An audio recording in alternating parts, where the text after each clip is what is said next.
بسم اللہ الرحمن الرحیم۔ السابعۃ یحرم التکسب بالخمر وکل مسکر مائع والفقہاء اجماعا نصا وفتوی وفی بعض الاخبار یکون لی علی الرجل دراہم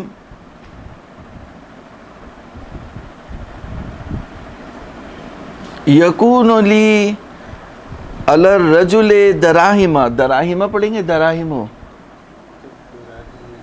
دراہم کیوں؟ ہاں یکون کا اسم، اور اس کی خبر کیا ہے؟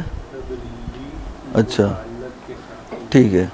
یکون لی علی الرجل دراہم فیوتینی خمرا قال خذها وافسدها قال ابن ابی عمیر یعنی اجعلها خلا والمراد به اخذ الخمر مجانا ثم تخلیلها او اخذها وتخلیلها لصاحبها ثم اخذ الخل وفان عن الدراہم۔ شیخ کہہ رہے ہیں ساتویں چیز جو جس کے اوپر پیسہ کمانا حرام ہے، بزنس کرنا حرام ہے، وہ شراب کا بیچنا ہے۔ شراب کے اوپر کوئی بھی شراب اور ہر وہ چیز جو مائع ہو، لیکوڈ ہو اور نشہ آور ہو، ہر نشہ آور لیکوڈ اس کا بیچنا، خریدنا، اس پر بزنس کرنا۔ شراب کے بارے میں تو بڑی روایتیں ہیں، اس کو حامل کرنا، اس کو کیری کرنا، اس کو جو ہے وہ پیک کرنا، اس کو لے کے جانا، یہ ساری چیزیں جو ہے وہ کیا ہو جائیں گی؟ حرام۔ تو انہوں نے کہا کہ خمر اور ہر مائع جو نشہ آور ہو، تو اب جیسے بھنگ ہے، حشیش ہے یا ہیروئن ہے، اس طرح کی جو چیزیں ہیں وہ مائع تو نہیں ہیں لیکن مسکرات ہیں، تو اس اعتبار سے مسکر ہونے کے اعتبار سے جو ہے وہ حرمت آ سکتی ہے، لیکن مائع اگر ہے تو نجاست بھی آئے گی۔ اور ہماری بحث اس وقت کس میں چل رہی ہے؟ نجاسات میں، نجس العین میں، تو وہ نجس العین نہیں ہے۔ بھنگ اگر ہے یا حشیش ہے یا ہیروئن ہے تو وہ نجس العین نہیں ہے۔ اب جیسے یہ تھوڑا بہت نشہ جیسے اس میں ہوتا ہے، کیا ہے وہ جو کھاتے ہیں نسوار، اس میں بھی نشہ ہوتا ہے، تو لیکن اس میں اتنا نشہ نہیں ہوتا ہے کہ اس کو ہم کہیں کہ نشہ آور ہے، تو یہ اس کیٹیگری میں جی مائع بھی نہیں ہے۔ ہاں یہ تو مائع بھی نہیں ہے، یہ تو نشہ آور میں مطلب جو نشہ آور، جتنا نشہ آور جیسے تھوڑا سا سگریٹ میں بھی ہوتا ہے، تھوڑا سا چائے میں بھی ہوتا ہے، تو یہ تھوڑا سا جو ہے وہ یہ یعنی وہ والا، یہ شراب والا تھوڑا سا نہیں ہے، یہ وہ والا تھوڑا سا ہے جو حلال والا تھوڑا سا ہے، عقل زائل ہو جائے جس سے، تو ہاں اس سے عقل زائل نہیں ہوتی، تو وہ تو کہہ رہے ہیں کہ شراب وکل مسکر مائع، کہ وہ نجس بھی ہے اور مسکر بھی ہے، تو اس کا بیچنا، خریدنا، اس پہ بزنس کرنا، کوئی معاملہ کرنا، ٹرانزیکشن کرنا حرام ہے۔ اور اسی طرح سے فقہ یعنی جو کی شراب، جو کی شراب کو الگ سے اس لیے ذکر کیا کہ اہل سنت کے کچھ حلقے اس کو جائز سمجھتے تھے۔ شراب استصغرہ الناس، مولانا نے فرمایا وہ شراب ہے کہ جس کو لوگوں نے ہلکا سمجھا۔ تو اب جیسے یہ ملتا ہے، جو کا پانی بھی ملتا ہے مارکیٹ میں، ایران میں بھی ملتا ہے، یہاں پہ بھی ملتا ہے، تو وہ پی سکتے ہیں، اس میں لکھا ہوتا ہے نان الکوہلک، تو اس کو آپ تجربہ بھی کر سکتے ہیں۔ تو جو کا پانی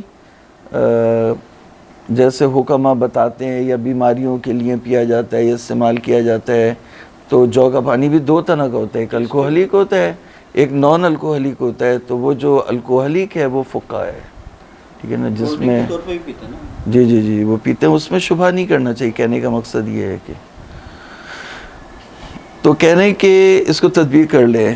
یحرم التکسب بالخمر، خمر سے بزنس کرنا حرام ہے، وکل مسکر مائع، اور ہر نشہ آور لیکوڈ سے، والفقہاء اجماعا نصا وفتوی وفی بعض الاخبار یکون لی علی الرجل دراہم، بعض اخبار میں یہ آیا کہ ایک شخص امام کے پاس آیا اور اس نے کہا کہ مجھے کسی سے جو ہے وہ کسی کو میں نے قرض دیا ہوا تھا، پیسے لینے تھے، تو اس نے پیسے دینے کے بجائے مجھے شراب پکڑا دی، تو اب میں کیا کروں؟ یکون لی علی الرجل دراہم، یعنی ایک شخص مجھ سے قرضہ لے کے گیا، مجھے اس سے پیسے لینے ہیں، فیوتینی خمرن، اس نے پیسے دینے کے بجائے مجھے شراب دے دی، قال خذھا وافسدھا، مولا نے فرمایا تم شراب لے لو اور اسے فاسد کرو، لے لو اور اسے فاسد کر دو۔ اس کا کیا مطلب ہے؟ تو جو راوی تھے وہ ابن ابی عمیر تھے، بہت بڑے راوی اور بہت بڑے فقیہ اور امام موسیٰ کاظم کے خاص صحابی ابن ابی عمیر، تو ان کے تو ابن ابی عمیر کا اتنا مقام ہے کہ ان کے مرسلات بھی جو ہے وہ حجت ہیں، انہیں گرفتار کر لیا تھا، ہارون الرشید نے قید میں رکھا، مارا پیٹا، ان کی جو پوری لائبریری تھی وہ سب کی سب جلوا دی، تو کچھ کتابیں وہ مطلب آگے پیچھے کر دی، انہوں نے کروا دی، بہرحال جو بھی ہوا نہیں ہوا، تو وہ بہت سی روایتوں کی سند بھول گئے، بہت سی روایتوں کی، یعنی اتنا مارا کہ وہ ہاتھ اٹھانے والے تھے اہل بیت کے مذہب سے، پھر پتہ نہیں وہ سید تھے کوئی، ان کی بات انہیں یاد آ گئی، تو روایت ہے ان کے بارے میں بھی کبھی پڑھیں گے انشاءاللہ۔ تو بڑی قربانیوں کے ساتھ یہ مذہب پہنچا ہے، تو ابن ابی عمیر کے مراسل حجت ہیں۔ تو قال ابن ابی عمیر یعنی اجعلها خلا، مولانا نے فرمایا کہ اس کو لے لو، شراب کو لے لو اور فاسد کرو، تو اس کا کیا مطلب ہے؟ کہا اس کے دو مطلب ہیں، ایک مطلب یہ ہے کہ لے لو اسے، لے کے سرکہ بنا لو، اور تمہارا قرضہ اپنی جگہ پر ہے، کیونکہ اس نے تمہیں قرضے کے بدلے میں شراب دی، تو شراب تو پیسہ حساب نہیں ہوتی، تو تم کیا کرو کہ اس کو لے لو اور لینے کے بعد کیا کرو، اسے سرکہ بنا لو، تو سرکہ تو تمہیں مفت میں ملا اور تمہارا قرضہ اپنی جگہ پر موجود ہے، یعنی جل خلن والمراد به اما اخذ الخمر مجانا ثم تخلیلها، یعنی مجانن تم نے جو ہے وہ شراب کی تو کوئی قیمت نہیں ہوتی کہ وہ جو ہے وہ، جب آپ کہتے ہیں مبادلۃ مالن بمالن، بے کیا ہے؟ قرض بھی، دین بھی اسی طرح سے ہے، مبادلۃ مالن بمالن، مال سے مال کا جو مقابلہ ہو، یہ بے ہے، تو یہاں پر جو ہے وہ جو مال اس نے قرضے کے طور پر دیا ہوا تھا، یہ شراب اس کے مقابلے میں تو نہیں آ سکتی، تو پھر کیا کرے گا کہ اس شراب کو مجانن لے لے گا اور اس کو سرکہ بنا لے گا، تو پیسے کے بدلے دی تھی، تو مال تو مالیت تو نہیں آئی، مالیت تو نہیں آئی، جی پیسے تو نہیں دے گا نا، وہ تو نہیں دے گا نا پیسے، پیسے دینے چاہیے اسے، کیوں؟ الگ بات ہے، لیکن اس نے جب اتنا وہ اس کو شعور نہیں ہے کہ پیسے کے بدلے شراب دے رہا ہے، جب میں لے لوں گا تو پیسے کو دے گا۔ ہاں صحیح، آپ اشکال کر سکتے ہیں، اس لیے دوسرا احتمال بھی ہے، تو ایک احتمال تو یہ ہو گیا کہ یعنی پیسے دے گا، دوبارہ پیسے دے گا، دوسرا احتمال یہ ہے کہ او اخذھا و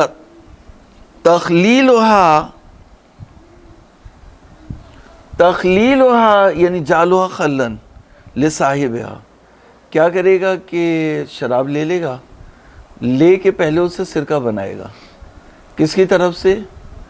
جس کی شراب ہے اس کی طرف سے، جو بات آپ کہنا چاہتے ہیں اس کی طرف، شراب دینے والے کی طرف سے اس کو سرکہ بنائے گا، پھر یہ شراب جو پہلے اس کی ملکیت میں نہیں تھی، اب جب سرکہ بن گئی تو اس کی ملکیت میں چلی جائے گی، کس کی؟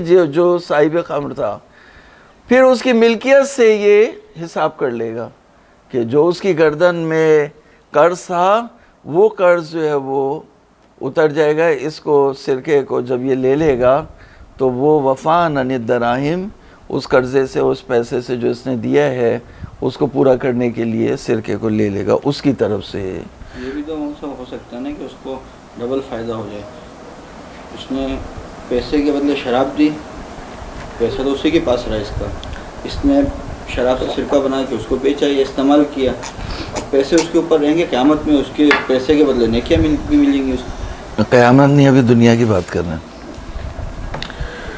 تو والمراد بھی اما اخذ الخمر مجانا ثم تخلیلھا، یہ تو پہلا تو ہو گیا تھا، اب دوسرا یہ اخذھا، اس کو لے لے گا، وتخلیلھا لصاحبھا، اور اس کو سرکہ بنائے گا اس کے صاحب کے لیے، ثم اخذ الخل وفان عن الدراہم، پھر یہ جو ہے وہ سرکے کو لے لے گا دراہم کے بدلے میں، یعنی پہلے اس کی ملکیت میں جائے گا یہ سرکہ، صاحب جو یعنی جو جس نے قرضہ لیا تھا پہلے اس کی ملکیت میں جائے گا، پھر اس کی ملکیت سے یہ حساب کر کے اپنی ملکیت میں لے لے گا۔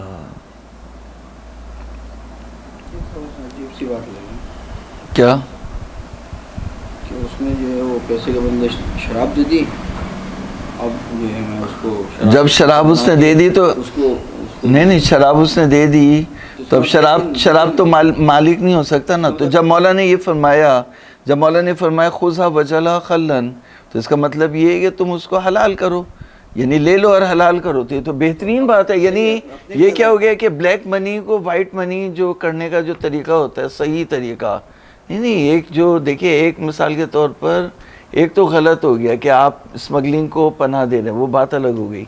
ایک طریقہ یہ ہے کہ جیسے مثال کے طور پر غیر قانونی لوگ رہ رہے ہیں، قوم میں جیسے رہتے تھے تو وہ کیا کرتے تھے، ان کو قانونی بنانے کا یہ طریقہ ہے کہ آپ نے ان سے کہا بھائی امتحان دے دو، جو بھی امتحان میں پاس ہوگا اس کو انہوں نے اقامہ دے دیا۔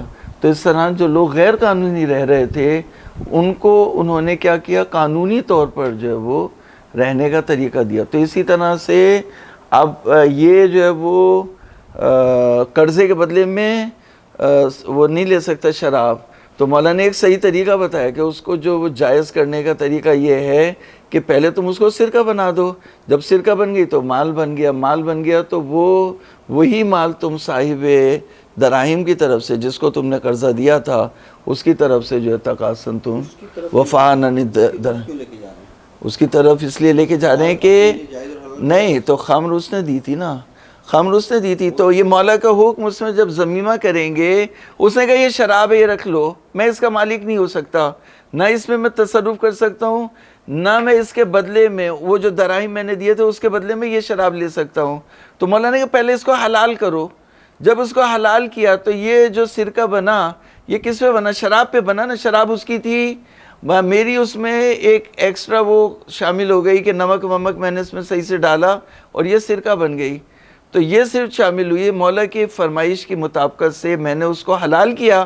جب وہ حلال کیا تو وہی چیز مالیت، یعنی وہ چیز اس کی مالیت میں آلریڈی ہے، میں نے صرف اس کی وضاحت کی ہے، یعنی یہ خمر جو تھی پہلے اس کی مالیت میں نہیں تھی، جیسے ہی سرکہ بنا اس کی مالیت میں خود ہی چلی گئی، اب میں نے اس سے جو وہ وفاءً عن الدراہم جو ہے وہ میں نے اس سے حساب کر لیا اور جو ہے وہ معاملہ صحیح ہو گیا۔ اس کی طرف نہیں لے کے جا رہے، اس کی ہے، خود بخود اس کی ملکیت میں جائے گی۔ رکاوٹ جو ہے وہ شراب ہونا تھا، وہ رکاوٹ میں نے دور کر دی تو وہ اس کی ملکیت میں، میری تو نہیں ہے۔ اگر میری ہوتی تو مطلب میری ہی ہوتی، میں نے صرف اس میں ایک اضافہ کیا، وہ مولا کی فرمائش پہ کیا، ورنہ میری نہیں ہے۔ چلے میں زیادہ نمک ڈالنے کے اس سے پیسے لے لیتا ہوں کہ بھئی میں نے نمک کی تھیلی اس میں جو خالی کی ہے، یا میں نے اس کو سرکہ بنایا، اس کے لگا لیجیے آپ سروس چارجز، ٹھیک ہے۔ صلوات پڑھے محمد والے۔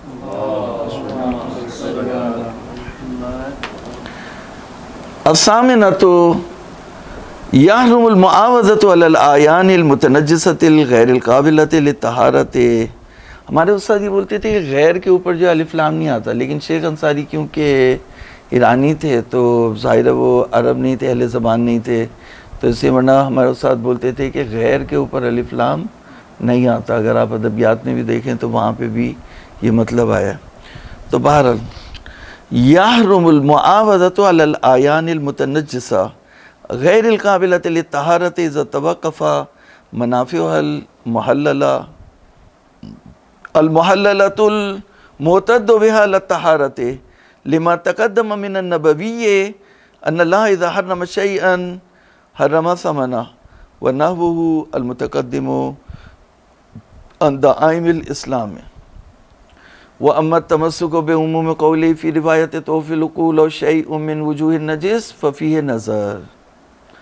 8واں مسئلہ یہ ہے کہ جو آیان متنجسہ ہیں اور غیر قابل طہارہ ہیں ان پہ بھی تکسب کرنا، ان پہ بھی کوئی بزنس کرنا، ان پہ پیسہ کمانا، ان پہ کوئی معاملہ کرنا حرام ہے. تو ہماری بحث کس میں چل رہی تھی؟ آیان نجسہ میں. اب آیان نجسہ جب ختم ہو گئی تو استطراداً انہوں نے کہا آیان متنجسہ. تو کہا متنجسہ بھی دو طرح کی ہوتی ہیں، ایک وہ ہے جس کو پاک کر سکتے ہیں، ایک وہ ہے جس کو پاک نہیں کر سکتے. اب جیسے جوس ہے، اگر نجس ہو گیا، آئس کریم ہے نجس ہو گئی، یا کھانے کی کوئی چیز ہے نجس ہو گئی، اس میں جو ہے وہ مردار مکس ہو گیا، تو اگر وہ مردار نہیں مکس ہوا نجس ہو گئی، ہم یہ تصور کریں، وہ تو پھر وہ پرانی بحث میں چلا جائے گا.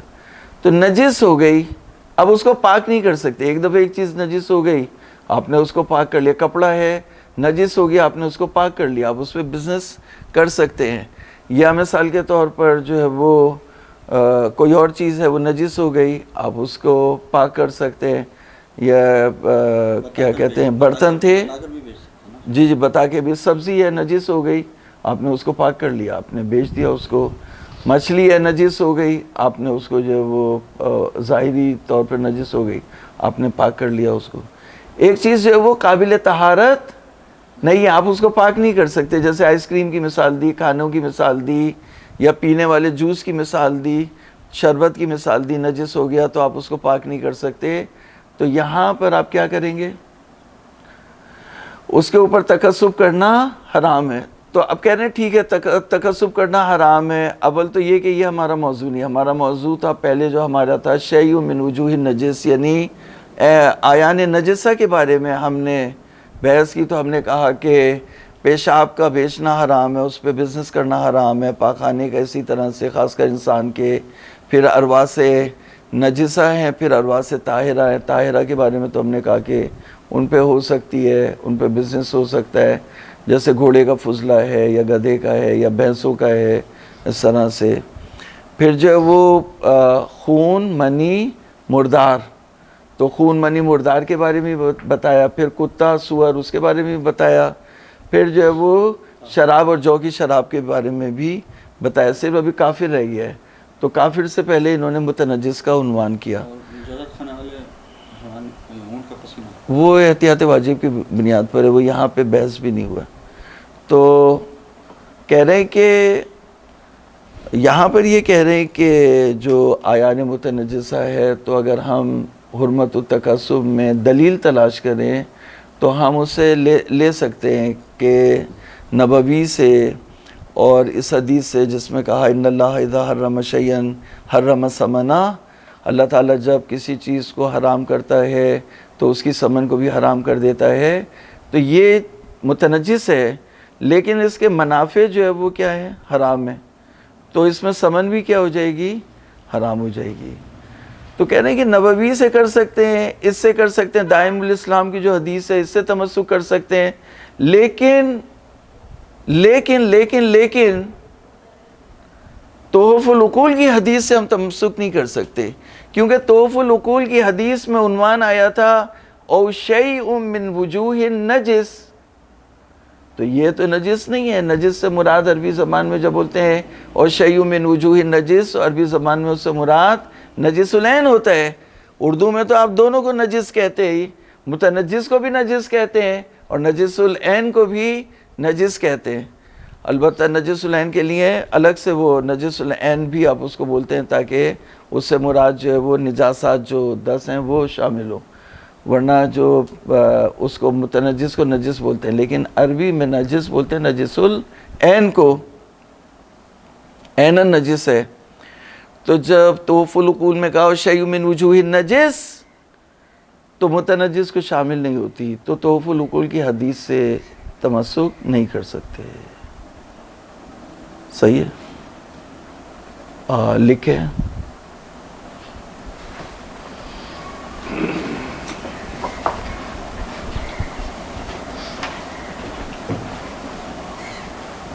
کوئی چیز اگر متنجس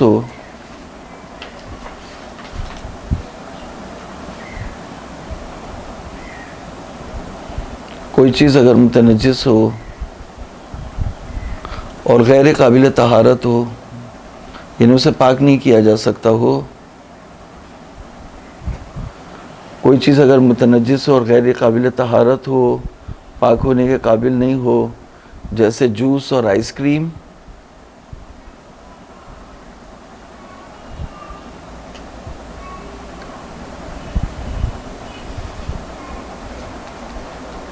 تو اس کی نجاست ثابت کرنے کے لیے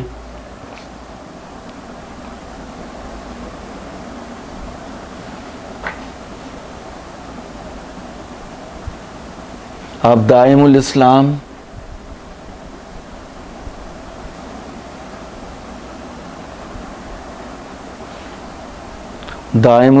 کی حدیث سے دعا جیسے لکھتے ہیں، دعا اور حمزہ میم، قائم کی طرح، جی قائم کی طرح، دائم الاسلام کی حدیث سے اور نبوی سے تمسک کر سکتے ہیں۔ نبوی یہی تھی ان اللہ اذا حرم شیئا حرم ثمنہ، تمسک کر سکتے ہیں، استدلال کر سکتے ہیں دائم الاسلام کی حدیث سے اور نبوی سے استدلال کر سکتے ہیں۔ اس سے تمسک کر کے جائز ہو جائے گی؟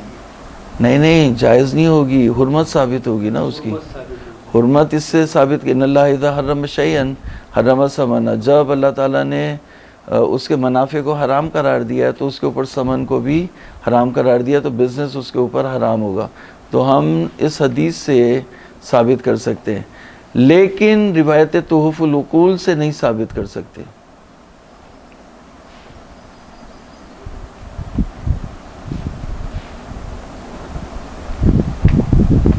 لیکن تحف العقول کی روایت سے ثابت نہیں کر سکتے،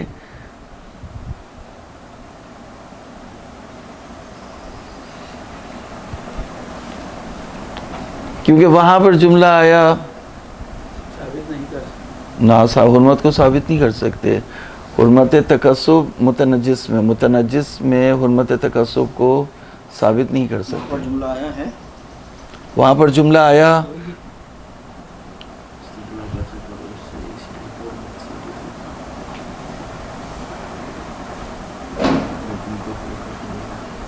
لیکن روایت تحف العقول سے ثابت نہیں کر سکتے۔ لیکن روایت تحف العقول سے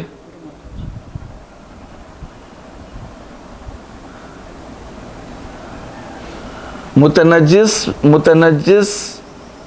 روایت تحف العقول سے متنجس کی حرمت تکسب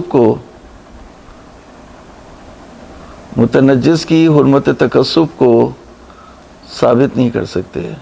حرمت تکسب یعنی بزنس کرنا حرام ہے، اس کے اوپر حرمت بیع کر لو، الف کے بغیر تکسب تفاعل۔ آیان نجس ہے، ایک منٹ، کو ثابت نہیں کر سکتے۔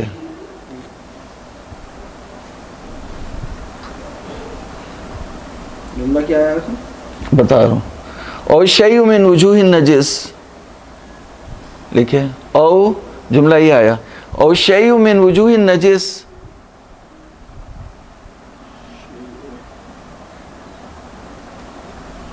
او شیء من وجوہ النجس، یعنی وجوہ نجس کی کوئی چیز ہو، تو وجوہ نجس تو لکھیں یہ جملہ متنجس پہ پورا نہیں اترتا۔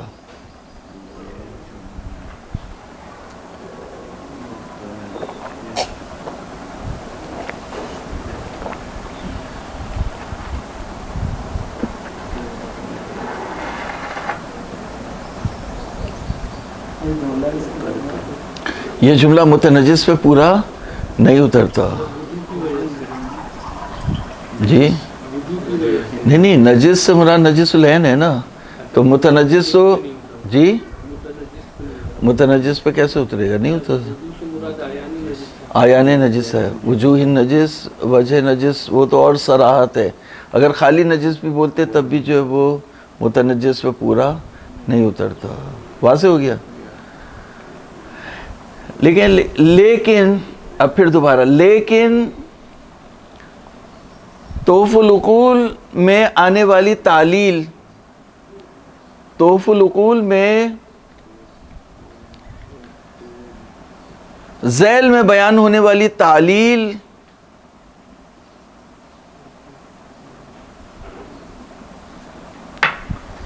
متنجس کو شامل ہو سکتی ہے.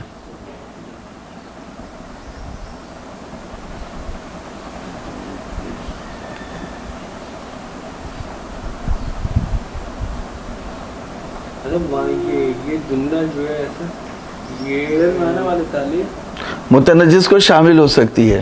مطلب یہ جملہ ظاہر ایک منٹ ٹھہریے گا. متنجس کو شامل ہو سکتی ہے کیونکہ امام نے فرمایا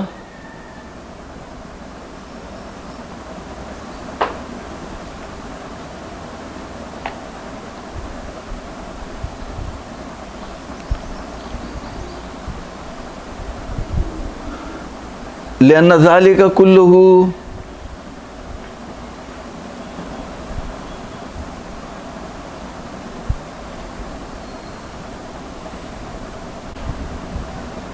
تین نقطے لگائیں گے, 3 نقطے. اب وہ عربی کی عبارت یہاں لکھی ہوئی ہے, وہ میں نہیں لکھوا رہا. محرم نقل ہوا شرب, 3 نقطے لگائیے. 3 نقطے لگانے کے بعد لأن ذلك كله محرم نقل ہوا شرب, 3 نقطے لگائیے. اس کا کھانا حرام ہے, اس کا پینا حرام ہے. ہاں, مولا نے یہ فرمایا اس کا کھانا حرام ہے, اس کا پینا حرام ہے. کلہ محرم اکلہ وشربہ, یہ تعلیل ہو گئی نا. تو اب اسے شیء من وجوہ نجس سے اس کو ملائیں گے.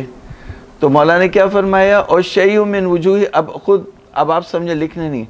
اور شیء من وجوہ نجس, پھر اس کے بعد فرمایا لأن ذالک محرم نقلہ وشربہ. تو شیء من وجوہ نجس میں تو متنجس نہیں آتا, لیکن محرم نقلہ وشربہ جو علت ہے اس میں متنجس شامل ہو سکتا ہے. تو علت سے تمسک کر سکتے ہیں, اصل جملے سے تمسک نہیں کر سکتے.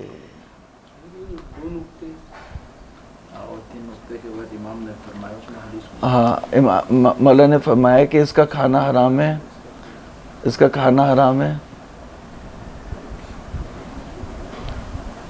اچھا, اب اس سے پہلے لکھے اس لیے کہ, تاکہ تعلیل ہو جائے نا.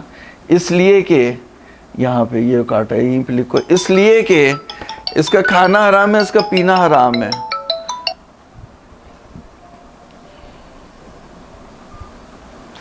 اس لیے کہ اس کا کھانا حرام ہے, اس کا پینا حرام ہے. تو اس لیے یہ تعلیل ہے. تعلیل میں نجاست کو جو ہے وہ متنجس کو ڈال سکتے ہیں. یعنی وہاں پہ تو اس کا بھی, متنجس کا بھی کھانا حرام ہے, متنجس کا بھی پینا حرام ہے. تو تعلیل میں ہم طوف العقول کی جو انہوں نے او شیء من وجوہ نجس کی جو علت بیان کی, اس علت میں جو ہے وہ, اب جیسے ڈاکٹر نے کہا کہ انار کا کھانا جو ہے وہ حرام ہے. کیوں حرام ہے؟ اس لیے کہ کھٹا ہے. تو املی بھی کھٹی ہے, پھر املی بھی حرام ہو جائے گی. تو یہ بات کہہ رہے ہیں کہ انہوں نے کہا شیء من وجوہ نجس, تو متنجس تو نجس نہیں ہے, نکل گیا باہر. کہا پھر اس کے بعد کا لأن ذالک کلہ محرم نقلہ وشربہ ولبسہ ونکاحہ. تو جب یہ علت بیان کی تو اس علت میں وہ نجس اور متنجس دونوں کیا ہے؟ ایک. دونوں کیا ہیں؟ ہاں. تو علت سے تمسک کر سکتے ہیں, اصل جملے سے تمسک نہیں کر سکتے. یہ مطلب ہے شیخ کا. اب اس کو دیکھیں, کتاب سے دیکھیں. وَأَمَّا التَّمَسُّكُ بِعُمُومِ قَوْلِهِ علیہ السلام فی روایت طوف العقول او شیء من وجوہ النجس. تمسک عموم قول سے روایت طوف العقول میں کہ شیء من وجوہ النجس ففیہ نظر, اس سے تمسک کرنے میں اشکال ہے. لأن ظاہر من وجوہ النجس العنوانات النجسۃ, اس سے کہ جو چیز ظاہر ہے وجوہ نجس سے وہ عنوانات نجسہ ہیں. لأن ظاہر الوجہ هو العنوان, ظاہر وجہ ہی عنوان ہوتا ہے, اور ظاہر وجہ جو ہے وہ متنجس نہیں ہے بلکہ جی نظر جو ہے وہ تمسک کرنے میں. یعنی اگر آپ متنجس میں حرمت تکسب کو روایت طوف العقول سے ثابت کرنا چاہیں تو اس میں اشکال ہے. ہم آپ کو اس سے تمسک نہیں کرنے دیں گے. کیوں؟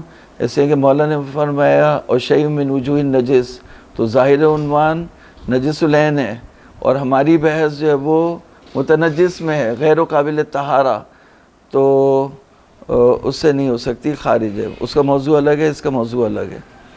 نعم یمکن الاستدلال علی ذالک بالتعلیل المذکور بعد ذالک.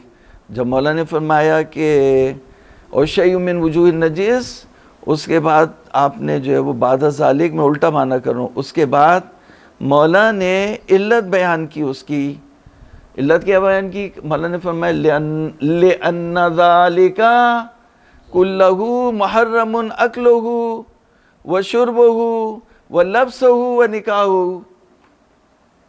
اس کا کھانا حرام ہے، اس کا پینا حرام ہے، اس کا پہننا حرام ہے، اسے سائر استفادات حرام ہے.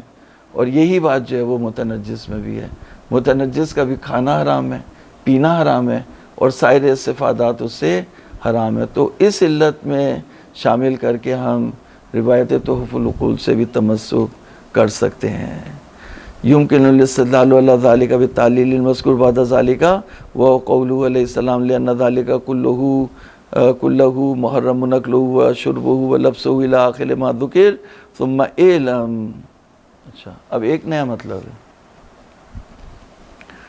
وہ مطلب یہ ہے کہ پہلے پڑھ لیں. اعلم انہ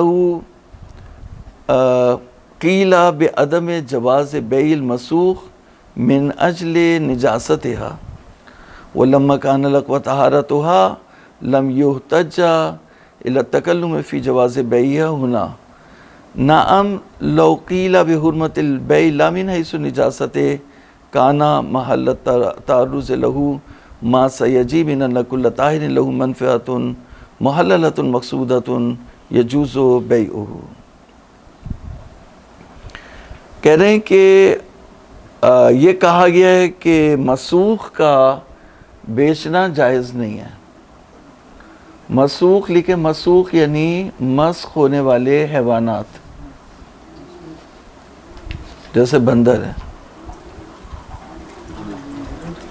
مسوخ، مسوخ یعنی مسخ شدہ، مسخ ہونے والے حیوانات. مسوخ، مسخ ہونے والے حیوانات، یہ اس کا معنی لکھ لیں، مسخ شدہ حیوانات.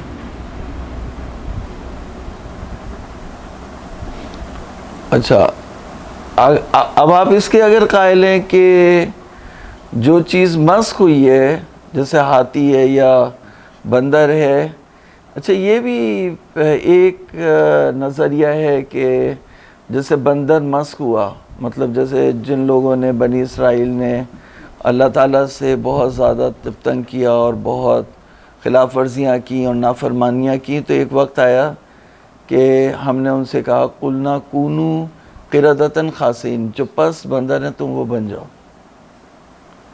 تو وہ جو مسخ ہوئے تو بعض روایات میں ہے کہ 2-3 دن زندہ رہے، اس کے بعد وہ مر گئے. تو یہ بندر وہ نہیں ہے جو مسخ ہوا تھا، یہ بھی ایک قول ہے. اگر آپ یہ کہتے ہیں کہ یہ وہی بندر ہے جو مسخ ہوا تھا، مسوخ ہے، تو پھر اس میں کچھ لوگ یہ بھی کہتے ہیں کہ یہ نجس ہے، اس کی نجاست کے قائل ہیں. تو ہم تو مسوخ کی نجاست کے قائل نہیں ہیں، بلکہ اس میں 2 قول ہیں. ایک قول یہ کہ مسوخ مسشدہ جانور جو ہے وہ نجس ہے، دوسرا قول یہ کہ مسشدہ جانور پاک ہے. تو کہا کہ دیکھیں آپ معنی کہ علم جان لو، انہو قیلا کہا گیا ہے کہ مسوخ کا بیچنا جائز نہیں ہے اس کی نجاست کی وجہ سے. وَلَمَّا كَانَ الْأَقْوَى طَهَارَتُهَا، كَانَ الْأَقْوَى طَهَارَتُهَا. اقوی قول اقوی، زیادہ قوی قول یہ ہے کہ یہ طاہر ہیں، نجس نہیں ہے، مسوخ نجس نہیں ہے، طاہر ہے. لم یحتج الی التکلم فی جواز بیعہ ہنا، یعنی ہم محتاج نہیں ہوں گے کہ یہاں پر اس کے جواز بیع کے قائل ہو.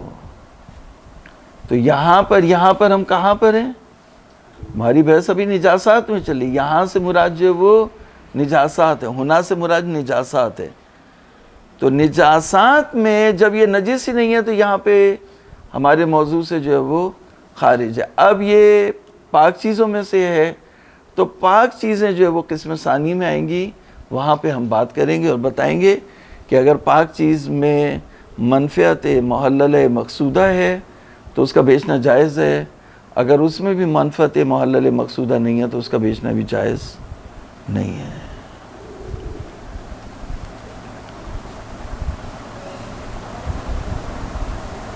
لم یحتج، محتاج نہیں ہوں گے کہ ہم جواز بیع کے لیے یہاں پر بات کریں، مقدمہ قائم کریں، گفتگو کریں، دلیل لے کر کے آئیں. ہمیں اس کی ضرورت ہی نہیں ہے کیونکہ وہ نجس ہی نہیں ہے. نام لو قیل بحرمت البیع لا من حیث النجاسہ، اگر کسی نے کہا کہ نجس تو نہیں ہے لیکن پھر بھی اس کا بیچنا حرام ہے، تو کہا کہ اس سے جو بحث ہوگی وہ قسم ثانی میں ہوگی. کان محل تحرز لہو ما سیجی من ان کل طاہر لہو منفعۃ محللۃ مقصودہ یجوز بیعہ و سیجی ذلک فی القسم الثانی. اب یعنی اس کو جو ہے وہ جو شیخ نے پوری عبارت نقل کی ہے اس میں آپ یوں کر لیں، کان محل تعرض لہو القسم الثانی. ٹھیک ہے نا، باقی آپ بریکٹ میں بھی کر سکتے. محل تعرض اس کا جو ہے وہ قسم ثانی میں ہے، اس کے گفتگو کرنے کی جگہ کہ کیا اس کا بیچنا جائز ہے، مسوخ کا بیچنا جائز ہے یا جائز نہیں ہے، یہ قسم ثانی میں بحث کریں گے. لکھیں مسوخ کا بیچنا جائز ہے یا نہیں ہے. ایک جملہ لکھ لیں ہلکا سا عنوان نا، مسوخ کا بیچنا جائز ہے یا نہیں، قسم ثانی میں بحث کریں گے. مسوخ کا بیچنا جائز ہے یا نہیں، سوالیہ نشان، قسم ثانی میں بحث کریں گے.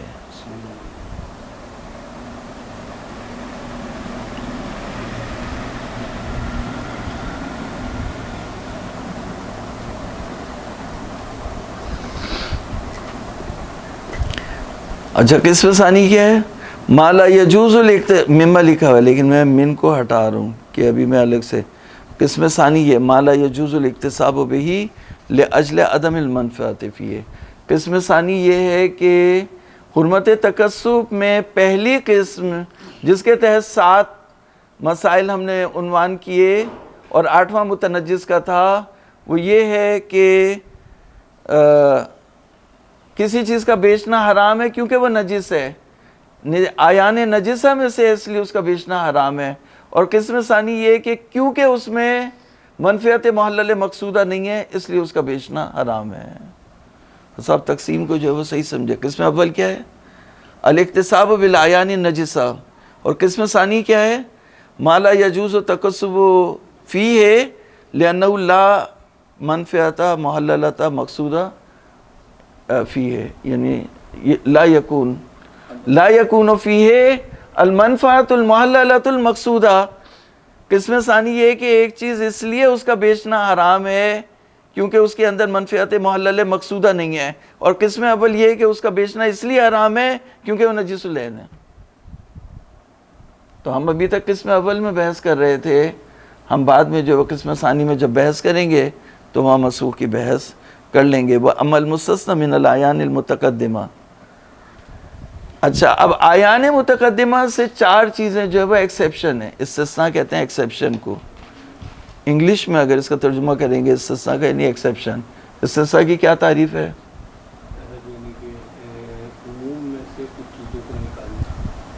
عموم میں سے کچھ چیزوں کو نکال، مطلب میں ایک بوری میں سے جو ہے وہ کچھ چیزیں اس میں سے کچھ نکال لوں اور کچھ رہنے دوں تو استثناء ہوگا.